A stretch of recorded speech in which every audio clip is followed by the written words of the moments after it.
Hello, Stephan here with Liquidity with a video on whether the English word evil and the German word übel mean the same thing. They are obviously related. They obviously have a common ancestor, linguistically speaking, but do they mean the same thing today? Liquidity. Modern English and Modern German are both members of the West Germanic language family, along with many other languages such as Frisian, Dutch, Flemish, Yiddish, Alsatian, Luxembourgish.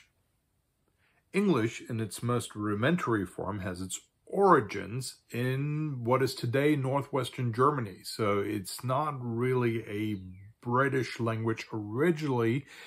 It came about when 1500 years ago, people from what is today northwestern Germany and possibly Denmark, possibly northern Netherlands, came over to the British Isles, most notably what is today England, also southern Scotland, and settled down there. And they brought their dialects with them, and that language that they spoke, or that combination of dialects that they spoke, is today known as either Anglo-Saxon or Old English.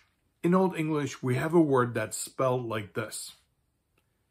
And it is pronounced somewhere on a spectrum between EVIL and ÜBEL, depending on who you're asking. So if you have a f in between two vowels, that tends to get softened to probably more like a v sound, but that's up to debate. So I would say probably more likely it would be pronounced EVIL than EVIL.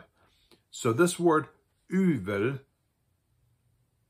would have meant not just strictly speaking evil, but anything bad, anything that has a bad effect on you or anybody else, anything that has a certain detriment attached to it.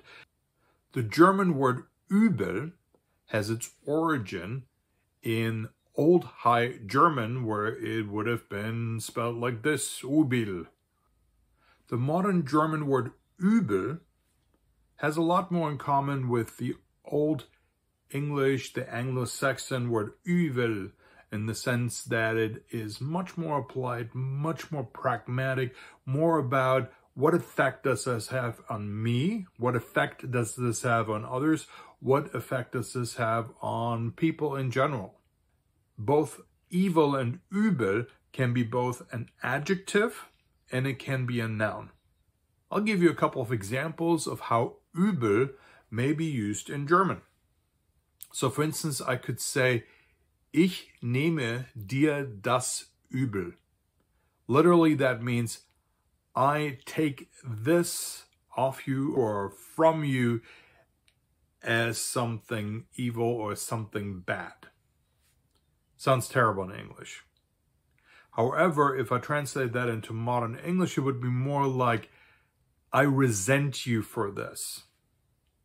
This is something bad you've done to me, for me, whether it's on purpose or not, but I resent you for that. I hold that against you. I might even hold a grudge against you for that.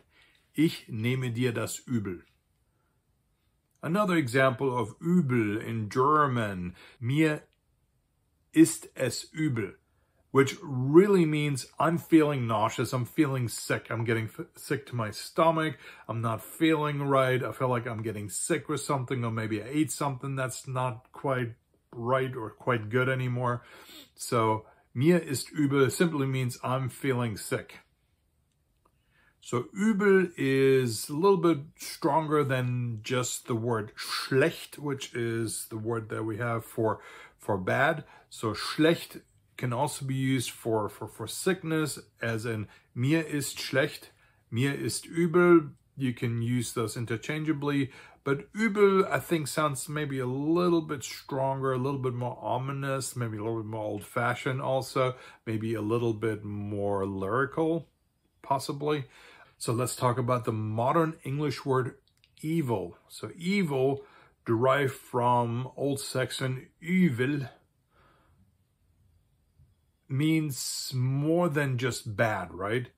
it has that conceptualization, that abstraction of something that's absolutely bad, something that is of the complete adversarial and demonic and satanic origin, which feeds into that thought that there are these two opposing forces, right? This dichotomy of good versus evil, which of course is propagated especially via Christianity, especially certain stripes of Christianity, certain interpretations of Christianity. Not all Christians obviously feel the same way about this, but many people who call themselves Christians do believe that there is this ultimate fight between good and evil, right? There is an absolute good God, and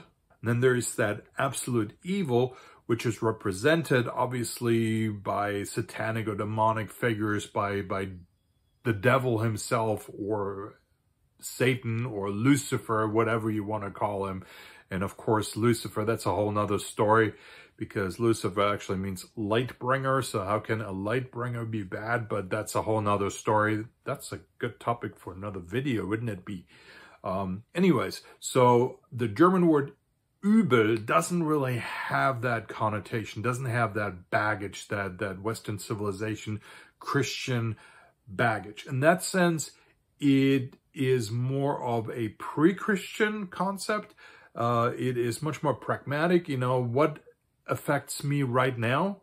Let's look at what's actually going on in my life right now, rather than trying to figure out how the cosmos functions, how the universe functions, how the forces of the universe fight against one another, and how I'm stuck in the middle, in between, or something like that. We do have a word in German that comes close to the English noun evil, and that is das Böse. Now, the adjective böse means really more like mean, mean-spirited, but you can be böse without actually being evil. So if you just speak up very, very forcefully about something that you think is just not right, and you speak up for it, and you get really upset about something, that can also mean böse. So you can be upset in a understandably, possibly righteous way, right? But that still can be called böse in German, because it just describes how you come across, that you're really upset about something. So obviously negative emotions, negative feelings involved here, but it doesn't necessarily mean that it's a bad thing, right? Because sometimes there are reasons to be upset. So in German, the adjective böse doesn't mean evil. However, the noun das Böse serves as the closest approximation that we have to the English noun evil, das Böse. Thanks for watching. Danke fürs Zuschauen. I hope you enjoyed this video. If you did, please give it a like, and check out my other videos. If there's something else that you like, maybe you want to subscribe to my channel if you haven't done so already. So don't be shy. Leave a comment, leave a question if you feel like it. See you in the next video, I hope.